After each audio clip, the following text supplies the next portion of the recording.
Hi, folks. This is Mark by Mark A. Foster, Ph.D., for the Institute for Dialectical Metarealism. Let's get rolling. Thomas Matthew Crooks. That is the name of the individual released by the FBI as the attempted assailant of former President Donald J. Trump. The interesting thing about Crooks is that he is a registered Republican. Obviously, more detail will come out in the coming days, but that in itself is a blow to many Republican operatives who were hoping to pin this assassination attempt on Antifa or perhaps even on the Democratic Party. But now it would appear that those hopes are gone. Now, where this leaves us, I have no idea.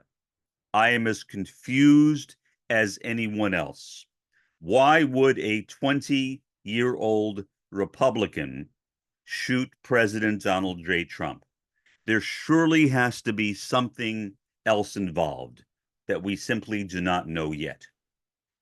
I imagine that those details will be made available in the coming days or even hours. The only thing I can conceive of is that the guy was out of his mind. That would seem to make sense. That would tie all the things together, because if he was out of his mind, then you could see a registered Republican going and attempting to kill another registered Republican. It makes no sense. It really, really makes no sense that a registered Republican would kill President Donald J. Trump. Now, in the early hours, right after this man's name was released, a story surfaced that Crooks had taken to social media to say, I am very much around and I am not the person who did the shooting. And so at that point, there was a lot of doubt. People were saying, well, maybe Crooks was not the assailant and the attempted assailant. I say both because he did actually kill one person and he injured Donald Trump as well as somebody in the audience. The assailant himself was shot. And I always feel bad in a way when people like that are killed, not out of any sympathy, of course, for the assailants, but because it deprives law enforcement of the ability to get detailed information on who, in fact, this person is. What was ticking in this person's brain? Why did this person make the decision that he did to climb onto a rooftop just outside of the protected area and shoot or attempt to kill President Donald Trump? That is a question that we simply cannot answer. And so we are left, as usual, in the wake of these kinds of things with many more questions than answers. There's a lot of speculation going on.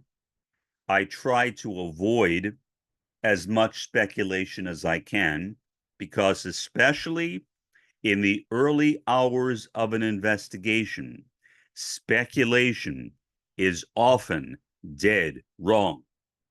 And so I think it is safer to ignore it and simply rely upon reports that are given to us by law enforcement officials, in this case by the FBI. But it's still very, very confusing to me why a registered Republican, not a registered Democrat, apparently not somebody connected with my movement, Antifa, not a Maoist third worldist, not a Bhaskarian critical realist, not an intersectional Marxist, not a kyriarchist, all the things that I am connected with. No, he was a registered Republican in Pennsylvania, and he shot President Donald J. Trump. Fortunately, he did not kill him. I was in a conference call with 3 other people earlier this evening, and I feel obliged to repeat what one of them said. Now, this person may very well listen to this podcast, and if so, I am sorry. But I don't see how I would be a responsible sociologist or journalist if I did not give you this information. She said to me in the phone conversation that she wishes that Trump had been killed. And when I said I did not, she was astounded. She could not believe it. Fortunately, among the 4 of us, she was the only person to make that statement. Now, I have known this person since the 1970s. She is a bit of an oddball, admittedly. I will not reveal her name, obviously. But still, even for her to praise an act of vigilantism, it doesn't matter whether you like a former president or whether you despise him. That man is still a former president. And shooting a former president should be of concern not only to all Americans, but to people all over the world. I mean, after all, the US is the world's sole superpower. And so if a former president gets shot, that raises enormous risks. It can have an effect on the stock exchange, for example. It can lead to greater inflation, greater unemployment. It certainly increases, if not guarantees, that President Trump will be reelected this November. Now, nothing can be sure. I just chatted with a friend of mine over the phone, and he was sure. He said, well, Trump has already won the election. I am almost inclined to say that myself. In fact, I may have said that in my previous podcast, and if so, I am sorry, because I have no way of knowing that more than anybody else. I have no inside knowledge. Nobody is feeding me secret information. Nobody can know what will happen on election day until election day. And that is it. Before that time, anything, anybody, myself, my friend, anybody else says is pure and total speculation. So I want to point that out. But again, I think we should be comforted, perhaps, I know I am, by the fact that this assailant and attempted assailant is a registered Republican. At least that is one thing that the Democratic Party does not have to worry about. Now, do I really care about the Democratic Party? No. But I do care about some degree of stability in the US.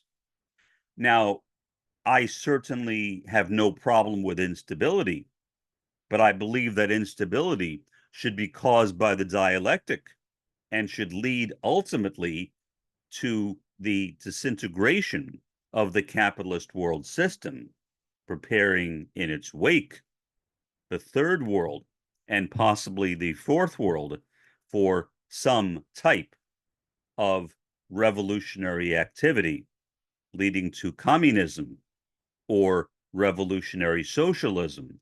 And I don't see how this kind of incident is going to do that. So I can't express that much satisfaction. I mean, I would like to. I would like to. I am happy. I am happy that the assailant was not a Republican. I'm sorry, was not a Democrat, that he was a Republican. That is one thing that we can be fairly sure of, I think. That is one less thing that we need to worry about. But nobody knows what the coming days will bring.